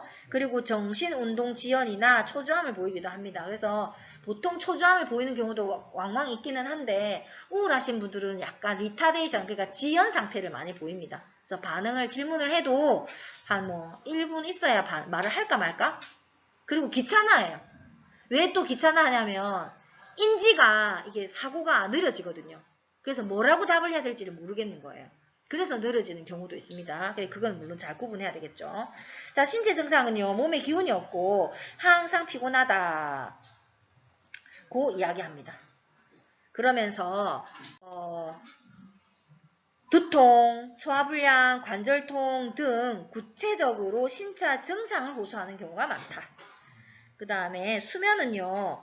거의 뭐 대부분 잠들기 힘들다 아니면 너무 많이 잤다 이렇게 얘기하죠. 그래서 인면이 힘들고요. 그래서 한참 누워있었는데 잠이 안 와요. 2시간이나 지났는데 잠을 못 자요. 그게 인면시 불면이고요. 그 다음에 중간에 깨서 다시 잠들기가 어렵다. 이런 경우가 특징이고 보통은 새벽에 깹니다. 수면 기간이 짧거든요. 그래서 한 뭐 2-3시간 자다가 깼는데 잠을 못 자. 그럼 새벽에 동이 터오니까 자기가 너무 힘들 거 아니에요. 그러다가 이제 동이 터올 때 슈사이드 하는 게 자살 사고의 대표적인 증상들이거든요. 그래서 새벽에 깨고 자다 깼는데 잠을 다시 못 자고 수면 인면할 때 힘들고 그게 우울증을 가진 사람들의 대표적인 증상이다. 자, 성욕 및 식욕은 떨어지겠죠? 감소되고 식사량도 떨어지고 체중도 감소하고 성욕도 감소해서 성생활을 기피하고 성교통을 호소하기도 합니다. 수면이나 식사량이 간간히 증가하는 경우도 있는데 종일 잠만 자고 싶다거나 일어나기 싫다, 그냥 이대로 잠들고 싶다 이렇게 말하는 경우가 많다라는 거고요. 폭식을 하는 경우도 간간히 있기도 합니다. 자, 일상생활, 외부에 대한 관심이 줄어들며 아무 일에도 흥미를 느끼지 못한다. 사람 만나기도 싫어하고 바깥에 나가기도 싫어하고요. 재미있는 일, 즐거운 일도 의욕이 줄어들어서 만사가 귀찮습니다. 그리고 씻고 양치하고 세수하고 식사하는 일 정도만 겨우 억지로 막. 그래서 왜 디프레시브 한 사람들 보면은 막 기름이 막 덕지덕지 막 붙어 있고 그렇잖아요. 그런 경우. 그래서 너무 우울하게 되면 꿈인지 생신지 구분이 안 될 정도로 혼미한 상태에 빠지기도 합니다. 그것이 특징이다. 자, 그 다음에 기분 및 정동 감정을 보면 우울증의 가장 일반적이고 핵심적인 행동 양상은 우울한 기분이에요. 그래서요, 이 환자분들은 우울이라는 단어를 사용하지 않고는 대화가 안 돼요. 알겠죠? 우울이라는 용어를 사용하지 않고 슬픔, 울적함, 의기소침, 불행 또는 즐거운 생활을 할 수 없다라고 표현을 합니다. 그래서 우울이라는 단어를 꼭 들어간다 이 말이에요. 그래서 울기도 하고 불안, 공포, 극도의 걱정을 동반하기도 합니다. 자, 정신간호사는 환자의 기분, 정서, 감정의 변화 정도를 잘 사정을 하고 어떤 변화가 어떤 것을 의미하는지를 잘 파악할 필요가 있다. 그래서 그것과 관련된 질문을 해서 잘 사정을 해야 된다. 신체적 건강 상태, 결혼생활, 가족의 역동, 경제 상태, 스트레스 요인 등을 파악하고요. 이 사람에게 도움을 줄 수 있는 가족, 주변, 친구, 뭐 이런 지지체계가 뭐가 있는지, 지역사회에 도움을 줄 수 있는 건 뭐가 있는지 이런 것들을 확인해야 되고, 내가 만약에 이런 경우가 있다면 나가서 어떤 지역사회에 연계를 해줘야 될지, 아니면 지역사회에 연계해서 이 사람에게 도움을 줄 수 있는 자원은 무엇인지 이런 것들을 다 파악해서 알려주는 것이 좋고요. 영적인, 스피리추얼한 체계도 시스템도 가지고 있는 게 중요하다. 그래서 종교를 좀 가지고 있으면 극복을 하는데 좀 도움이 된다라는 보고가 좀 있습니다. 그래서 영적 체계도 함께 사정하는 것이 중요하다. 그 다음 세 번째, 사고와 지각. 자, 사고는 소트죠. 생각이 소트잖아요. 사고는. 근데 지각은 뭐예요? 퍼셉션. 내가 눌렀는데 아픈지 꼬집었는데 아픈지 이거가 퍼셉션이잖아요. 근데 이런 것들에도 문제가 있더라. 사고를 보면 과거의 일을 후회하거나 다른 사람을 원망하는 경우가 많더라. 미래도 비관적으로 생각을 하고요. 걱정을 할 필요도 없는 일까지 걱정을 합니다. 아, 나 오늘 우산도 안 갖고 왔는데 교통사고까지 나면 어떡하지? 이렇게 걱정을 한다고요. 일어날 이유도 아닌데. 아, 나 오늘 비가 와서 다리 밑에 서 있을까? 그럼 다리 밑에 서 있으면 비 좀 피할 수 있겠지. 근데 다리가 붕괴되면 어떡하지? 막 이런 걱정을 한다고요. 옛날에 교수님이 그 마우나 리조트 붕괴 사고를 경험한 친구들 있잖아요. 그 친구들 이제 뒤에 계속 팔로우를 해보니까 뭐가 힘드냐 하면, 이제 살아남은 친구들 중에 뭐가 힘드냐 하면은 지하철 밑에 들어가는 걸 힘들어했어요. 지하철 타러 못 가는 거예요. 그죠? 이렇게 밑으로 이렇게 들어가는 거. 갇혀 있었으니까. 그래서 그 친구들은 버스 타고 다니라고 했어요. 지하철 안에는 못 들어가더라고요. 그런 거. 자, 그래서 미래에도 비관적이면서 걱정할 필요가 없는 일까지도 걱정을 하더라. 매사에 자신감이 없고 그 밑에 아무 일도 할 수 없는 것처럼 느끼고요. 그 밑에 짐만 되는 쓸모없는 인간이라고 생각을 하고요. 하물며 이렇게 사느니 차라리 죽는 게 낫겠다라는 생각을 하면서 자살을 기도하기도 한다. 그 다음에 그 밑에 줄에 자신을 비웃거나 놀린다고 생각하는 경우가 많아요. 주변 사람들이 내를 비웃네, 내를 놀리네 이렇게 생각하는 경우가 많고, 그 밑에 줄에 이러다가 건강염려증, 신체망상, 빈곤망상, 허무망상, 피해망상까지 될 수 있다. 자, 사고 과정은 속도가 느려지고요. 그 밑에 무슨 말을 들어도 무슨 말인지 이해를 못해요. 그 밑에 건망증이 심해졌다거나 기억력과 집중력이 감퇴되었다고 표현합니다. 나 건망증이 심해졌어요. 나 기억력이 좀 떨어졌어요. 막 이렇게 얘기하기도 합니다. 자, 지각, 2인증, 한 사람을 보는데 2명으로 보인다거나, 비현실감, 내가 지금 강의실에 서 있는 건지 떠 있는 건지 막 잘 모르겠다. 앉아있나 서 있나 이걸 잘 모르겠다. 비현실감. 그래서 드물게는 환각도 경험하기도 합니다. 좀 드문 경우이긴 하지만 환각을 경험하기도 합니다. 이것이 사고와 지각입니다. 그래서 위에 263페이지에 표 13-7에 보면 정서, 신체, 인지, 행동 있죠. 요거는 조금 외울 필요는 없지만 그래도 좀 알고는 있어야 돼요. 굳이 안 외워도 알겠죠? 그죠? 요거는 꼭 보셔야 돼요. 조금. 뭐 내가 뭐 기억해라 이렇게는 말하고 싶지 않지만 조금 기억해주면 좋을 것 같아요. 자, 이런 경우가 많다. 자, 그 다음에 충동 조절. 그래서요, 자살의 가능성을 주의 깊게 관찰해 볼 필요가 있습니다. 이 사람들은. 뭐라고요? 내가 이렇게 살아서 뭐하냐 싶다. 내 소중한 물건을 친구에게 주고 정리할란다. 이런 경우가 많더라는 거죠. 우울증이 심각한 경우에. 예전에 이제 또 교수님이 상담했던 어른들이 있었는데요. 여자분 한 분이 왔었어요. 여자분 한 분이 보따리를 뭐 이만큼 싸가지고 탁 오셨더라고요. 그러면서 이제 그래 어머니 어떻게 해서 오셨어요? 이렇게 했더니 하시는 말씀이 내가 정리를 하려고 동사무소 들러갖고 이 정부의 지역사회에 다 환원한다고 내 뭐 각서 다 쓰고 왔대요. 그래서 어떻게 해서 그런 생각을 하셨어요? 했더니 내가 살 수가 없다고 하시면서 갑자기 우시더라고요. 그래서 이제 좀 한참 기다렸다가 그래 어떤 일이 있었는지 한번 얘기를 해봅시다. 이렇게 했더니 엄마가 이 할머니가요. 해운대에 43평 50몇 평짜리 아파트가 3채나 있는 거예요. 근데 우리 그냥 상식적으로 생각에 아니 이렇게 좋은 아파트도 있고 한데 왜 이렇지? 이런 생각을 할 수 있잖아요. 그래서 이제 들어봤더니 젊었을 때 남편하고 이혼을 해가지고 자녀 둘을 키우는데 이 자녀들이 다 가출을 해가지고 연락이 안 된대요. 그래서 이제 어머니가 자기가 재산이 많다 보니 정부에서 보조금이 한 푼도 안 나오는 거예요. 현금화 할 수 있는 게 하나도 없는 거예요. 내 돈에 10원짜리 한 개가 없어가지고 매일 굶는 거예요. 너무 슬프지 않아요? 굶어서 사람들은 주변에서 다 부자라 생각을 하니까 도와줄 생각도 못하고 그렇다고 자기가 이 체면에 어디 나가서 돈 좀 주라 이렇게 할 수도 없고 이래서 내가 이렇게 살아서 뭐 하겠노 이렇게 생각을 하시더라고요. 그래서 그러셨구나 어머니 그럼 어제는 뭐 드셨어요? 이랬더니 자기가 이게 뭘 해서 해가지고 구해가지고 했는데 1,000원이 나왔대. 돈이 1,000원이 나왔대. 그래서 김밥 한 줄 그때 1,000원 할 때였어요. 지금 2,500원씩 하죠. 한 줄 사가지고 아침에 2알, 점심에 몇 알, 저녁에 이렇게 먹었대요. 너무 가슴이 아픈 거예요. 그래가지고 이제 그럼 그저께는 못 드셨어요? 이랬더니 그래요 누가 저 구석에 보니까 또 썩은 감자가 있어가지고 다 잘라내고 요거 삶아가지고 오늘 감자 요 많이 먹고 이렇게 살고 있는 거예요. 몇 달을. 그래서 교수님이 너무 답답하더라고요. 그래서 이제 누구 친구도 없냐 뭐 가족도 없냐 친지도 없냐 아무도 없어요. 자녀들이 연락도 안 되고. 그래서 이제 이분은 재산은 많은데 부동산은 많은데 현금이 없으니까. 그래서 교수님이 그랬어요. 어머니 이제 상식적인 얘기를 한 거죠.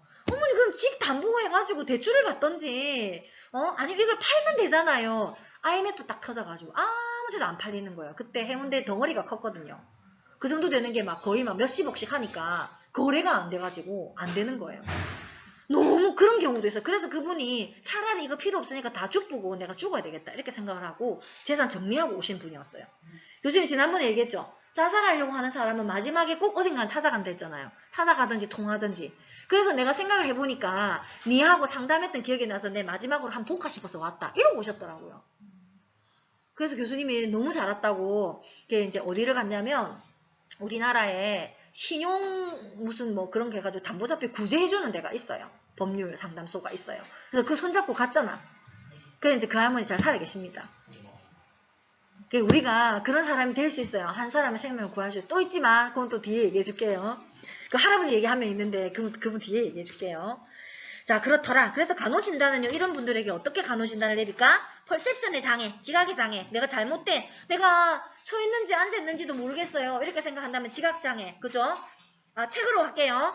영양불균형. 이 사람들은 계속 영양 상태가 안 좋기 때문에 영양불균형 올 수 있고요. 그 다음에 잠 못 잔다 했죠? 불면증, 그 다음에 절망감, 언어적 의사소통장애, 상황적 자존감 저하, 그 다음에 만성적인 자존감 저하, 사회적인 상호작용의 장애, 자살 위험, 무력감, 자기 돌봄의 결여 이런 게 있을 수 있습니다. 여기서 제일 위험한 게 뭐죠? 자살 위험성이죠. 자살 위험성, 자살 생각을 가지고 있는 사람에게는 뭘 물어봐야 되죠? 우리가 뭘 물어봐야 되죠? 자살에 대한 생각을 물어봐야 됩니다. 알겠죠? 그래서 나는 자 그런데 여러분 슈사이드를 시도했어요. 이 사람이 뭐 셀프 뭐 리스트 커팅을 하든지 뭐 행잉을 하든지 슈사이드를 시도해가지고 주변 사람에 의해서 발견이 돼가지고 병원에 딱 입원을 했어요. 그럼 이 사람에게 묻지 않아도 되는 건 뭐예요? 자살할 생각이 있습니까? 이건 안 물어도 되는 거잖아요. 그죠? 근데 나머지는 나 죽고 싶다. 나 내 통장 정리하고 왔다. 이러면은 어머니 그럼 어떻게 죽으려고 생각하셨어요? 이거 교수님 물어봤게 안 물어봤게? 물어봤어요. 모르겠다. 막 어디 댕기면서 약을 사든가 돈이 없으니까 뭐 어디 저기 가가지고 뭐 목을 매든가 해야지. 이러셨어요. 근데 그렇게 구체적인 계획을 세웠다는 거는 자기가 자살을 할 생각이 있다라는 거죠. 게다가 이 재산을 다 쓰고 왔더라니까요. 자기 앞으로 남은 게 하나도 없어요. 빨리 변호사의 도움을 받아야 되잖아요. 그래서 한국 그 법률구조공단에 가면 변호사들이 무료로 상담해 주시는 분이 있거든요. 그래서 그거 내가 데리고 가서 얘기했다니까요. 그래서 살려드린 거죠. 그래서 그런 거. 그래서 구체적인 계획이 있으신지, 그 다음에 뭐 언제 그렇게 하실 생각이 있으신지. 교수님이 자살 상담 진짜 많이 했는데요. 돌아다니면서 약을 살래요. 이런 분도 있었고. 여러분 수면제 한 사람한테 10알 이상 안 팔거든요. 알아요? 내가 이런 방법을 알려주면 안 되는데 너가 그래 할 건 아니지. 절대 그래 하면 안 됩니다. 막 슬픈 일이 있어도 그래 하면 안 됩니다. 너무 슬픈 일이 있고 막 내가 주체할 수 없는 슬픔에 막 내가 놓여있고 내가 정말 살 수 없을 것 같은 생각이 들 때는 나한테 전화하세요. 알았죠? 그래서 막 다니면서 약을 자기가 10알밖에 안 팔기 때문에 돌아다니면서 약을 수면제를 사 먹을 거래요. 막 그런 사람도 있었고. 그 다음에 행잉을 시도했는데요. 강영대라는 환자였어요. 그 교수님이 딱 초반에 갔을 때. 이 환자는 스키조프레니아인데 발밑에 닭들이 막 이렇게 있는 거야. 닭들이 막 나를 쪼는 거야. 이 사람이 너무 무섭겠죠. 닭들이 막 쪼아대니까. 그래서 막 교수님 지난번 얘기했나요? 이 환자 얘기 안 했어요? 막 침대 위에 올라가는 거예요. 막 왜 도망가야 되니까 막 이렇게 올라가는 거예요. 위에. 그래서 밑에서 막 이렇게 막 닭들이 쪼니까. 그래가지고 이제 이 친구가 나중에 상태가 이제 조금 약간 괜찮아졌어요. 괜찮아지고 나서 막 인계를 하고 있는데 정말 어처구니 없게 슈사이드를 한 거예요. 그래서 어떻게 했는지 이제 가서 상황을 봤더니 침대 높이가 딱 이 책상 높이만 하잖아요. 요 침대 높이에 자기 이거 샤워기 그 미는 거 있죠. 요거를 밑에다 달아가지고 자기가 목에 딱 걸고 탁 앉은 거예요. 그래가지고 사망한 사건이 있었어요. 그래서 이제 그런 사람들은 질환 때문에 그런 거지만 만약에 내가 자살이나 죽고 싶다는 생각을 할 때는 방법, 언제 죽을 건지 어떻게 할 건지 그 다음에 실제로 그렇게 내가 시도할 만한 에너지가 있는지 이런 것들을 꼭 사정해야 됩니다. 자, 그래서 이런 사람들은 제일 먼저 중요한 게 뭐죠? 치료적 환경을 제공해 주는 게 제일 중요합니다.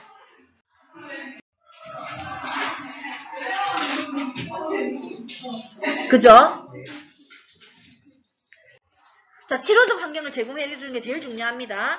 그래서 환경이 위험스럽지 않은지 위협적이지는 않은지 또는 자원이 좀 부족할 때는 좀 어떤지 해서 환경적 중재가 제일 중요하고요. 그 밑에 줄에 자살 위험이 있는 경우에 급속도로 악화될 수 있기 때문에 적절한 지기 체계가 있는지 없는지를 잘 확인해야 되고 만약에 없다면 뭘 해야 된다?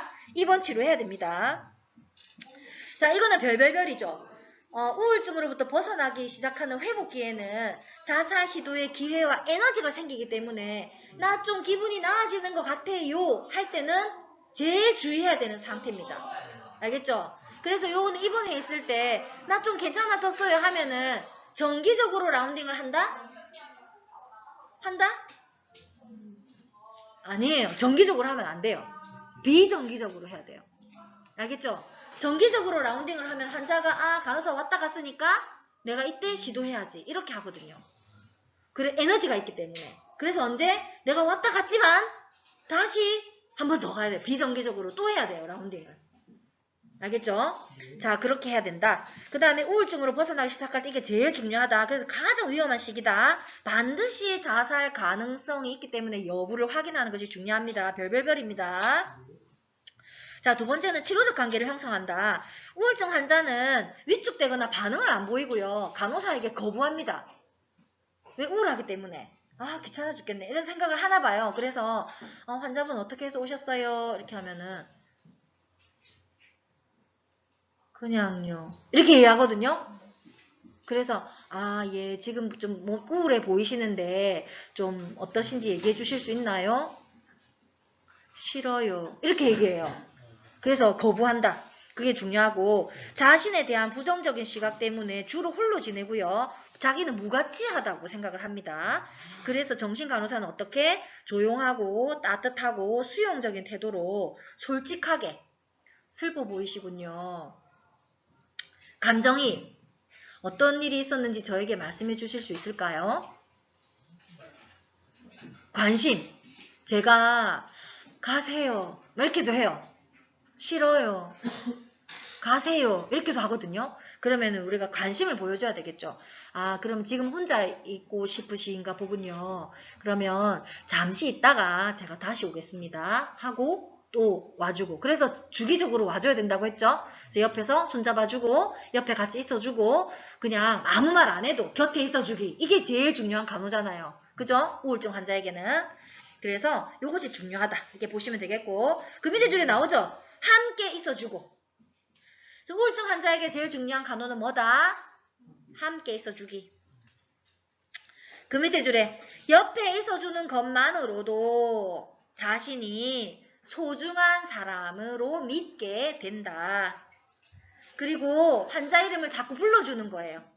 김희연 환자분 어제는 잘 주무셨나요? 이렇게 하면서 뭐 대답 안 해도 또 옆에 또 있어주고 이렇게. 그래서 이름을 자꾸 불러주면서 인사이트를 줘야 돼요. 지각 그러니까 퍼셉션을 주는 거예요. 오늘은 2022년 3월 17일인데요. 맞나요? 3월 17일인데요. 어제 16일이었죠. 그래서 어제는 우리 학교가 개교 기념일이었답니다. 뭐 이렇게 하면서 자꾸만 얘기를 해주는 거예요. 혼자서라도. 그러면 환자가 안 듣는 것 같지만 듣거든요. 그리고 만약에 대화를 한다면 경청을 해줘야 되겠죠. 적극적인 경청. 그죠? 그 다음에 천천히 말해야 돼요. 환자분 잘 주무셨어요? 이렇게 말한 게 아니라 환자분 잘 주무셨나요? 이렇게 천천히 말하고요. 그리고 이 사람이 느려요. 인지가 속도가 반응도 느리기 때문에 그래서 시간적 여유를 충분히 줘야 된다. 자, 세상에 남편을 잃으셨구나, 자녀를 잃으셨구나, 어머 어떡해, 너무 슬프다, 막 이렇게 동정심을 보인다든지, 그죠? 그 다음에 지나치게 동의, 그럴 수밖에 없죠. 세상에 막 그렇게 이렇게 막 지나친 동의와 지나친 관심, 약간 과장된 표현 이런 것들은 더 해로울 수 있다. 그래서 그런 것들은 금기다. 이렇게 보시면 되겠습니다. 자, 세 번째는요. 자기 간호 능력이 떨어지기 때문에 일상생활 활동을 못하거든요. 그래서 일상생활을 할 수 있도록 신체적 간호가 중요하기 때문에 외모에 소홀해질 수 있고 행동이 늘어집니다. 독립적으로 목욕을 하거나 옷 입는 거나 씻거나 샴푸하는 것들을 할 수 없기 때문에 조금 도와줄 필요가 있고 만약에 내가 그렇게 할 수 있는 상황이 안 된다면 도와줄 수 있는 사람을 조금 구해주는 것이 좋겠다. 구할 수 있도록 도와주는 것이 좋겠다. 라고 보시면 되겠고 재촉하거나 간호사가 대신 해주는 것은 좋지 않다. 그죠? 그래서 할 수 있도록 돕는 것이 간호를 했지요. 그 다음에 식욕이 없고 체중 감소되는 환자는 식사 양상을 잘 관찰해서 INO 측정해야 되고요. 식사하는 동안에 같이 있어드리겠습니다. 이렇게 얘기해야 된다고 했죠. 같이 있어주고 좋아하는 음식을 앞에 놓아주면서 매일 체중을 측정하고 주의 깊은 관찰이 요구된다. 자, 수면장애가 나타나는 환자는 밑에 줄에 3, 4단계 수면이 줄어들 수 있기 때문에 렘 수면이죠. 1, 2, 3, 4단계에서 3, 4단계 수면이 줄어들 수 있기 때문에 규칙적인 수면, 그 다음에 규칙적인 식사, 규칙적인 활동을 할 수 있도록 계획을 세울 수 있도록 권유해야 되겠죠. 카페인을 절제하고 정상적인 수면을 할 수 있도록 유지시켜주고 매일 규칙적인 활동 프로그램을 작성을 해서 실행할 수 있도록 도와주는 것이 좋고요. 자신에게 몰두해 있는 환자에게는 에너지를 조금 바깥 세상으로 할 수 있도록 어머 바깥에 꽃이 피었네요. 이렇게 하면서 바깥으로 관심을 가질 수 있도록 해주는 것이 좋다. 그 다음에 동기부여와 목표가 결여되어 있기 때문에 지나치게 어렵거나 너무 시간이 많이 소요되는 활동은 삼가하고요. 금방 끝날 수 있는 거, 조금 흥미로운 거, 단순한 거 이런 거 위주로 활동을 할 수 있도록 도와야 된다. 그 다음에 감정 표현하기. 우울증 환자는 현재 고통을, 고통 때문에 감정을 억압하는 능력이 있습니다. 무의식적으로. 그래서 낙담하고 무가치감을 가지고 있을 수 있기 때문에 밑에 줄에 환자에게 감정을 표현하도록 하는 것이 중요하겠고, 만약에 고통스러운 감정을 표현한다면 그 표현을 할 때 긴장이 해소되고 생동감과 자신을 얻게 된다고 말해주는 것이 중요합니다. 그래서 아까 교수님이 얘기했죠. 어떤 소방관은 자기가 꿈을 꾸는데 계속 악몽을 꾼대요. 그래가지고 이제 그런 표현도 잘 못하지만, 그래서 그 이유가 뭘까요? 분명 원인이 있을 텐데요. 그렇게 하니까 자기는 모르겠대요. 그래서 그러시구나. 아침에 일어나서 어떻게 하는지, 출근하고 어떻게 하는지 쭉 물었더니 알고 봤더니 내일 모레 출산을 앞두고 있더라고요. 부인이. 그래서 부인이 출산 첫 아이였던 거예요. 그래서 출산을 앞두고 있는데 본인이 나도 남편이고 이제 아이 아빠가 될 거고 하니까 그 무기감 때문에 계속 그 악몽을 꿨던 거예요.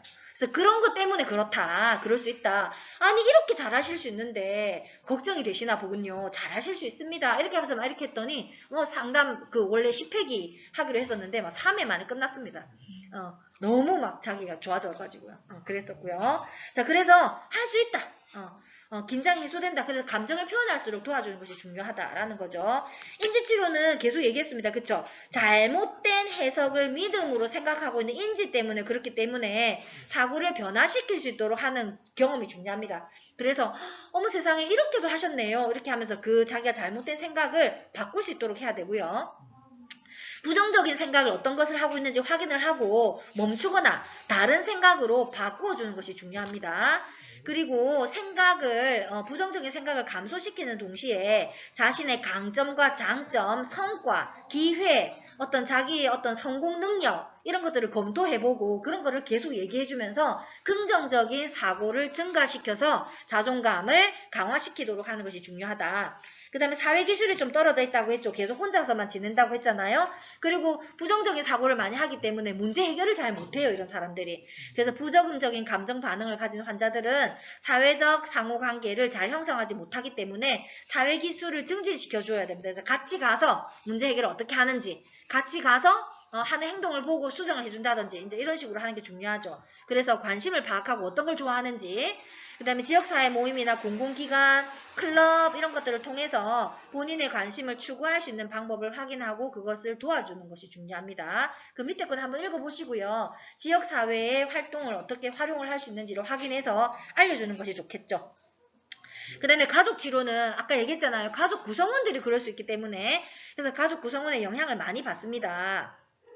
그래서 밑에 줄에 책임을 공유하고요. 밑에 줄에 부적절한 감정 반응에 대해서는 가족들이 관심을 안 주는 것이 중요하다. 그 다음에 적절한 감정 반응에 대해서는 잘했다 하고 더 잘할 수 있도록 격려하고 강화시켜주는 것이 중요하다. 그래서 치료는요. 마지막에 우리가 약물 치료를 하기도 합니다. 그래서 항우울제는 안티디프레산트는요. 2에서 6주가 지나야 약효가 발휘가 되거든요. 그런데 이제 일부 교수님 부작용 계속 있다 했잖아요. 정신과 약물 다 부작용이 있다고 했죠. 그래서 제일 많이 생기는 게 뭐라고? EPS. EPS를 제일 많이 낮추는 게 뭐라고? 벤조다이아제핀계의 약물 중에서 벤즈트로핀. 그죠? 그래서 EPS가 생깁니다. 부작용으로 인해서 일부 환자들은 약물 치료를 거부하기도 합니다. 나 이 약 먹으니까 살이 쪄요. 나 이 약 먹으니까 자꾸 불안해져. 이런 얘기 하시거든요. 그래서 아까 그 자녀 있죠? 2학년, 대학교 2학년짜리 엄마도 나중에는 교수님 병원에 가서 약을 좀 받으라고 했어요. 그래서 이제 약을 가지고 왔는데 본인이 안 먹는데요.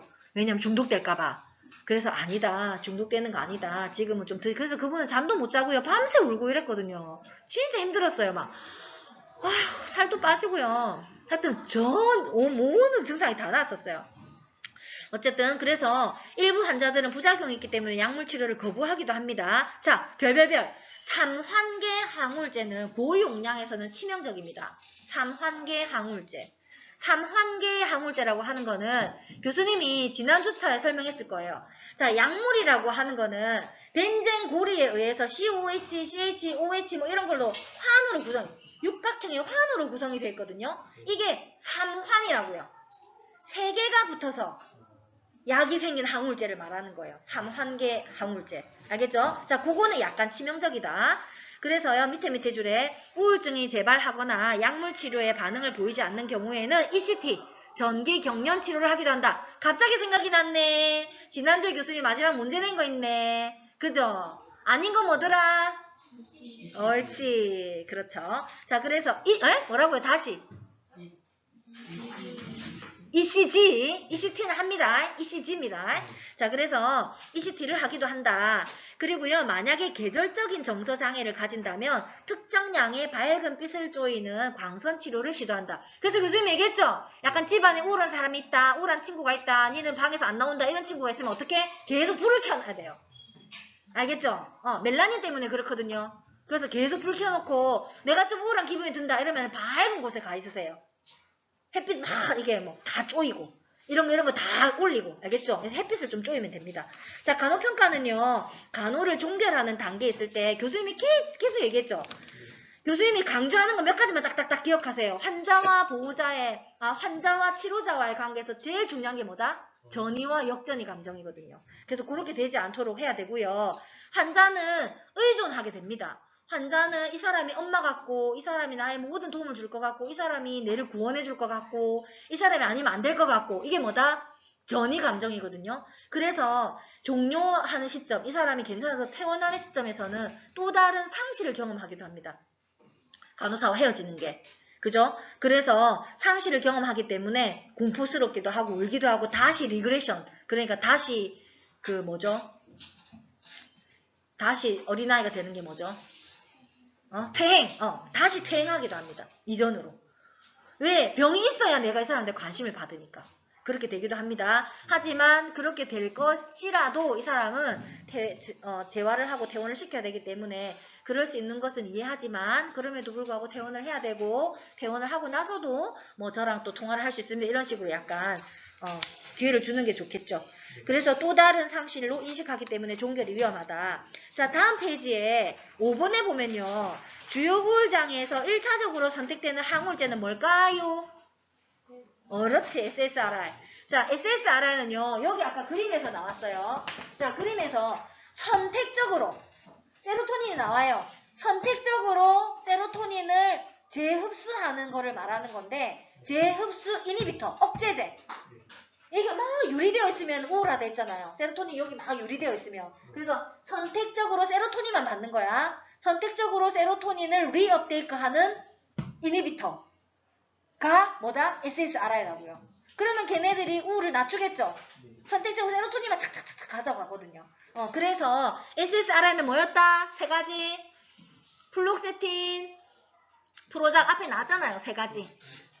또 하나는 뭐더라? 설트랄린. SSRI 세 가지 기억해야 돼요. 플록세틴, 바록세틴, 설트랄린 그 세 가지고요. 그 다음에 쓰는 것이 TCA입니다. TCA고요. 그 다음에 쓰는 것이 마오아이. 뭐 여러분 그냥 SSRI는 꼭 기억하세요. 네. 이것으로 수업을 마치도록 하겠습니다.